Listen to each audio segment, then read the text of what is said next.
বহুত জায়গায় বাচ্চাদের খাওয়ায়, বিশেষ করে চকলেট তো একদম বাঁধাই থাকে।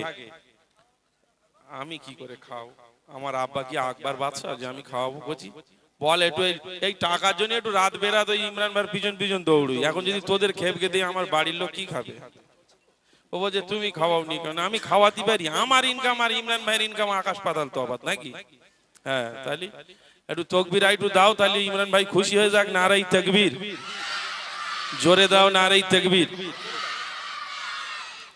দেখেন একটা জিনিস, ইমরান ভাই ওই রোগা হতে পারে কিন্তু গলার প্রেশার অনেক হাই, আর আমার এরকম দেখতি কিন্তু গলায় প্রেশার নেই, কোন রকম চালিয়ে যায় ইমরান ভাইয়ের সাথে তাল দিয়ে। ওই একটা ছোট লঙ্কা পাওয়া যায়, কি নাম, একদম একটুখানি লাল মতো দেখতে, জিভে দিলে একদম জ্বলে যায়, কি লঙ্কা বলে? কচি এদিকে চুই ঝাল, চুই ঝাল বা চুনি ঝাল, যাই হোক। তো ইমরান ভাই হচ্ছে চুই ঝাল, দেখতি ছোট কিন্তু ঝাঁঝ বিশাল। আর আমি হচ্ছি বুলেট লঙ্কা, এই বড়, ভিতরি পুরো ফাঁপা, কিচ্ছু নেই, কোন রকম তাল দিয়ে চলি। চলুন। হ্যালো, আমার ভাইরা ভাইজানের গজল বলতে বলছে। ভাইজান হবে? দুই ভাল দিয়ে মানে কোন ভাই? ও ছোট ভাই আর বড় ভাই। বলবো ছোট ভাই জিন্দাবাদ, বড় ভাই জিন্দাবাদ, মিটে গেল ঝামেলা, দুই ভাই হয়ে গেল। ঠিক আছে চলুন। আমি আমার ভাইরা ভাইজানকে নিয়ে গজল গাইতে বলছে। ভাই ইউটিউবার ভাই, গজলটা ছাড়ার দরকার নেই। কেন বলছি? এই কারণেই রেকর্ডিং করার দরকার নেই, যেহেতু চতুর্দিকে এখন যেভাবে পরিস্থিতি খুব খারাপ, তাই না? অর্থাৎ এতে হয়তো ক্ষতি আমাদের হতে পারে, যেহেতু আমরা বিভিন্ন জায়গায় ঘুরি, আমরা ভালোবাসি, মনে বেড়ায় ভালোবাসি ভাইজানকে, তবে সব মানুষ তো আর সব চোখে দেখবে না, তাই এই গজলটি রেকর্ড করার দরকার নেই। আমি তোমাদের জন্য আজ একটা নতুন গজল দেবো ইনশাল্লাহ। আছে সাউন্ড সিস্টেম খুব ভালো। আমার দাদা ভাই কত লাখ টাকার মিক্সচার লেগে, জানো 3-3.5 লাখ টাকার মিক্সচার লেগেছে শুধু। এই মোটামুটি এই মিক্সচারের নতুন গজল শুনিয়ে বাড়ি যাবো ইনশাল্লাহ তোমাদের জন্য। তবে ভাইজানের গজলটা রেকর্ড করার দরকার নেই। চলো শুরু করো মোটু রাম। আচ্ছা, তোমার তো সুর আবার ভুলে যাও। এ লোক গজলটা এ লোক গায় কিন্তু সুর লোক ভুলে যায়। সুর আমার ধরে দিতে হবে, তারপর লোক গাইবে। নাও খুরশিদ বাবু ক্লোজ থাকবে। ফুরফুরা সিলসিলা জিন্দাবাদ,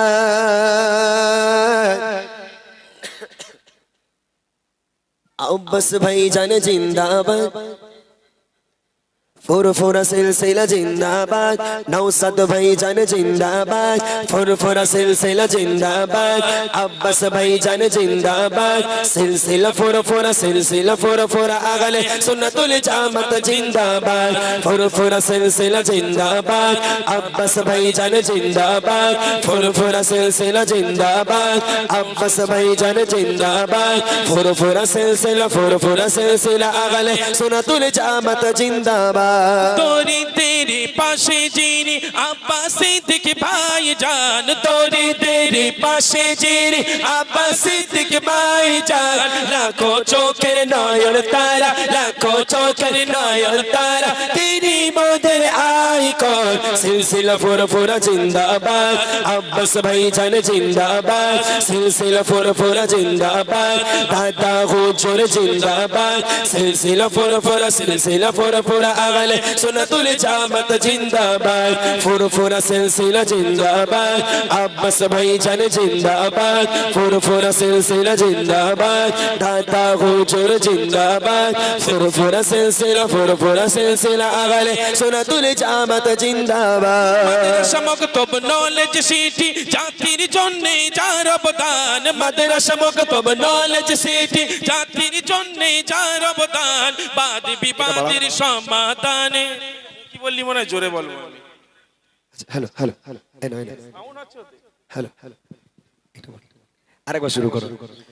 মাদ্রাসা মকতব নলেজ সিটি জাতির জন্য যার অবদান। মাদ্রাসা মকতব নলেজ সিটি জাতির জন্য যার অবদান। বাদ বিবাদের সমাধানে, বাদ বিবাদের সমাধানে ভাইজানের আগমন। সিলসিলা ফুরফুরা জিন্দাবাদ, আব্বাস ভাইজান জিন্দাবাদ। সিলসিলা ফুরফুরা জিন্দাবাদ, আব্বাস ভাইজান জিন্দাবাদ। সিলসিলা ফুরফুরা আগলে সুন্নাতুল জামাত জিন্দাবাদ। ফুরফুরা সিলসিলা জিন্দাবাদ, আব্বাস ভাইজান জিন্দাবাদ। ফুরফুরা সিলসিলা জিন্দাবাদ, দাদা হুজুর জিন্দাবাদ। ফুরফুরা সিলসিলা ফুরফুরা সিলসিলা আলে সুন্নাতুল জামাত জিন্দাবাদ আল্লাহর পথে পথিক হয়ে চলেছেন যারা, আল্লাহর পথে পথিক হয়ে চলেছেন যারা, সম্মান তাদের উঁচু করেছে, সম্মান তাদের উঁচু করেছে স্বয়ং আল্লাহ তাআলা। আওয়াজ লাও আগে, আওয়াজ না দিলে হবে না, এই পর্যন্ত শেষ, আওয়াজ দিতে হবে। আচ্ছা, আমি যখন বলবো যদি কলি ভালো লাগে আমি একটু হাত দেখাবো, কি বলবে? সুবহানাল্লাহ বলবে না তাকবীর দেবে? যাই হোক একটা দিলি হবে। ঠিক কি না? ঠিক ঠিক বলে আওয়াজ হবে, ঠিক ঠিক আছে। ঠিক বলে আওয়াজ, যে হাত দেখাবে সবাই ঠিক বলে একটু আওয়াজ দেয়। বাংলাদেশ বলে না, বলে সবাই একটু বলে এই ঠিক কি না, বলে ঠিক, ওরকম ঠিক করে আওয়াজ দিতে হবে, ঠিক আছে? চলো দেখি। আল্লাহর পথে পথিক হয়ে চলেছেন যারা, আল্লাহর পথে পথিক হয়ে চলেছেন যারা, সম্মান তাদের উঁচু করেছে, সম্মান তাদের উঁচু করেছে স্বয়ং আল্লাহ তাআলা। ঠিক কি না? আরো জোরে হবে, ঠিক কি না? ফুরফুরা সিলসিলা জিন্দাবাদ, দাদা হুজুর জিন্দাবাদ, ফুরফুরা সিলসিলা জিন্দাবাদ, আব্বাস ভাইজান জিন্দাবাদ, ফুরফুরা সিলসিলা ফুরফুরা সিলসিলা আলে সুন্নাতুল জামাত জিন্দাবাদ, ফুরফুরা সিলসিলা জিন্দাবাদ, দাদা হুজুর জিন্দাবাদ, ফুরফুরা সিলসিলা জিন্দাবাদ, আব্বাস ভাইজান জিন্দাবাদ, ফুরফুরা সিলসিলা আলে সুন্নাতুল জামাত জিন্দাবাদ। মাদ্রাসা মক্তব নলেজ সিটি জাতির জন্য যার অবদান, মাদ্রাসা মক্তব নলেজ সিটি জাতির জন্য যার অবদান, বাদী বিবাদের সমাধানে, বাদী বিবাদের সমাধানে ভাই জানের আগমন। তাকবীর হোক, নারে তাকবীর, জোরে দাও নারে তাকবীর, নারে তাকবীর, নারে তাকবীর।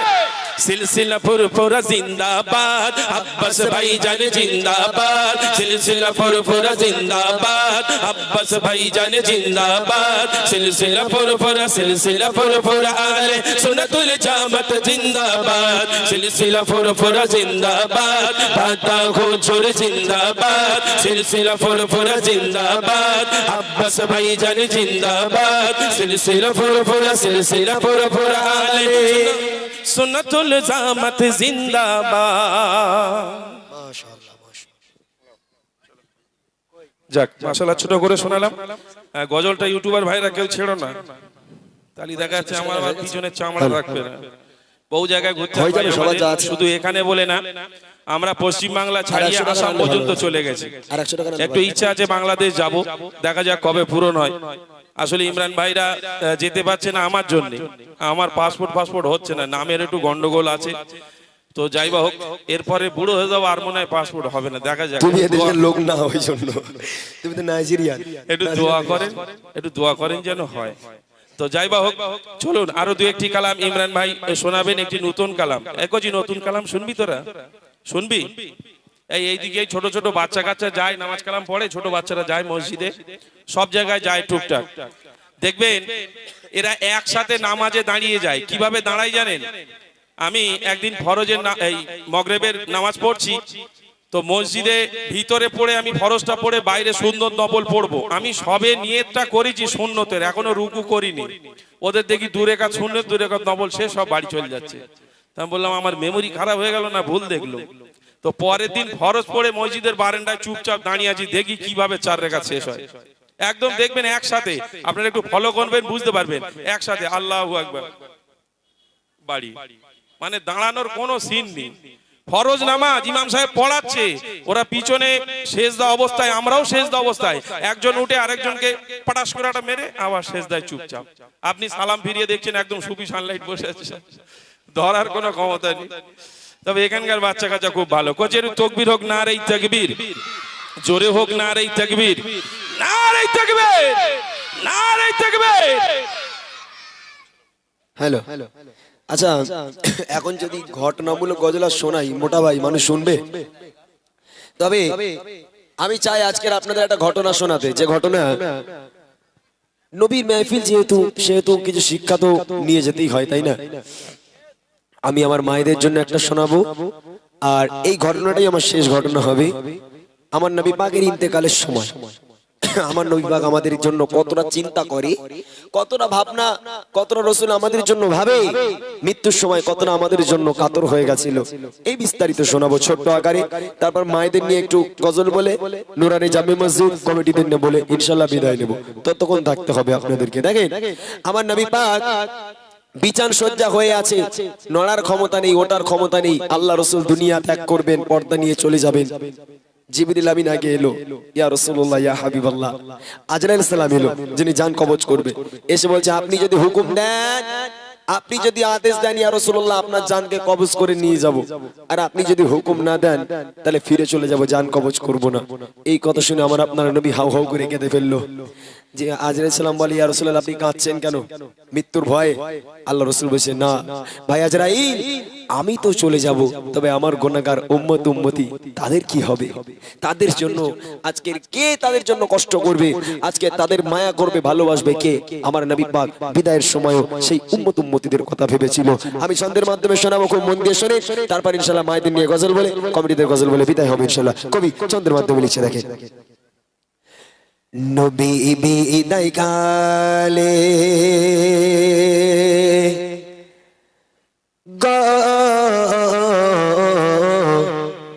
নবী বিদায় কালে আজরাইল এলো ঘরে, বলে আপনাকে যেতে হবে যে চলে, বলে আপনাকে যেতে হবে যে চলে। নবী বিদায় কালে আজরাইল এলো ঘরে, বলে আপনাকে যেতে হবে যে চলে, বলে আপনাকে যেতে হবে যে চলে। আল্লাহ রাসূল বিছান সজ্জা, এমন অবস্থায় দরওয়াজা নক করে, এমন অবস্থায় দরওয়াজা নক করলো। আল্লাহ রাসূল বলছে ফাতেমা দেখো না দরওয়াজায় কে দাঁড়িয়ে আছে, কে যেন আমাকে ডাকছে। আম্মা জান ফাতেমা দরজা খুলে দিল, দেখছে হযরতে আজরাইল সামনে দাঁড়িয়ে আছে, আমার আপনার নবীর জানকে কবজ করতে এসেছে। এবার দেখেন বলে নবী ফাতেমা দেখো না মাগিয়ে, কে জানো আমাকে এসে ডাকে দারে, বলে আজরাইল আমি এলাম আপনার কাছে, অনুমতি দিলে অনুমতি দিলে খোদার হুকুমে নিয়ে যাব যার আপনার কবজ করে, নিয়ে যাব যার আপনার কবজ করে। নবী বিদায় কালে আজরাইল এলো ঘরে, বলে আপনাকে যেতে হবে যে চলে, বলে আপনাকে যেতে হবে যে চলে। আল্লাহ রাসূল এবার বলছে ভাই আজরাইল আমি তো চলে যাব ভাই, আমার গুনাহগার উম্মত উম্মতিদের কি হবে উপায়? ওই সময় আল্লাহ পাক জিবরাইল সালামকে পাঠিয়ে দিল, ইয়া রাসূলুল্লাহ ইয়া হাবিবাল্লাহ আপনি আপনার উম্মত উম্মতিদের জন্য চিন্তা করবেন না। আল্লাহ পাক আল্লাহ তাআলা আপনার উম্মত উম্মতিদের দায়িত্ব নিল। আপনার যারা উম্মত হবে, যারা আপনাকে ভালোবাসবে, যারা ইবাদত ও বান্দেগি করবে, যারা আপনার সুন্নাত মোতাবেক চলবে, আল্লাহ পাক আল্লাহ তাআলা তাদের জন্য নিজেই আজকের জামিনদার হয়ে যাবে। আল্লাহ পাক আল্লাহ তাআলা তাদের জন্য আল্লাহ পাক নিজেই দায়িত্ব নিয়ে নিল, আপনারা চিন্তা করার কোনো কারণ নাই। এবার দেখেন কবি লিখছে এ কথা শুনিয়া ও সুতামে না, বলে ও ভাই আজরাইল আমি দেব রওনা, গুনাহগার উম্মতে কি হবে বলো না, কি হবে উপায় না দে গো, কি হবে উপায় না দে, যাব আমি চলে ভালোবেসে তাদের কে নেবে গোল তোলে, ভালোবেসে তাদের কে নেবে গোল তোলে নবী বিদায় কালে আজরাইল এলো ঘরে বলে আপনাকে যেতে হবে যে চলে বলে আপনাকে যেতে হবে যে চলে আল্লাহ রাসূল ইন্তেকালের সময় যখন হযরত হাজরা ইসলাম আল্লাহ রসুলের মাথার উপর হাতটা রাখার পর আল্লাহ রসুল এত কান্না কাঁদছে, ও ভাই আজরাইল তুমি আমার মৃত্যু নিতে এসেছো, তুমি আমার জান কবজ করতে এসেছো, তা আমার উপরে তুমি উহুদ পাহাড় কেন চাপালে ভাই, বড্ড কষ্ট হয়। হাজরা ইসলাম বলেছিল, ইয়া রাসূলুল্লাহ ইয়া হাবিবাল্লাহ, আপনার মাথার উপরে উহুদ পাহাড় চাপাইনি, আমার একখানা হাত শুধু রেখেছি। আমার নবী আরো কাঁদতে লেগে গেল, ভাই আজরাইল মৃত্যুর যন্ত্রণা এত কঠিন, হ্যাঁ আমি নবী হয়ে যদি তোমার এই হাতের ওজন সহ্য করতে না পারি তাহলে আমার গুনাহগার উম্মত উম্মতিদের কি হবে? আহা কি নবী আমার। আল্লাহ রসুল আরো কাঁদতে লেগে গেল। আবার আল্লাহ পাক জিবরাইল সালামকে বলল, জিবরিল যাও আমার নবীকে গিয়ে বলো তাকে চিন্তা করতে মানা করো, যে আমার নবী পাকের যে আমার বন্ধুর উম্মত হবে, সাচ্চা পাক্কা উম্মত হবে, তার মৃত্যু এতটা কঠিন হবে না। আল্লাহ পাক আল্লাহ তাআলা ঈমানদারগণের মৃত্যু এতটা কঠিন কখনো দেবে না। উম্মত উম্মতিদের ওয়াদায় আমার নবী দুনিয়া ত্যাগ করলেন। কবি লিখছে দেখেন, বলে ও গো রাসূল চিন্তার কিছু নাই, উম্মত আপনা চারা জান্নাত পাবে খোদা দয়ায়।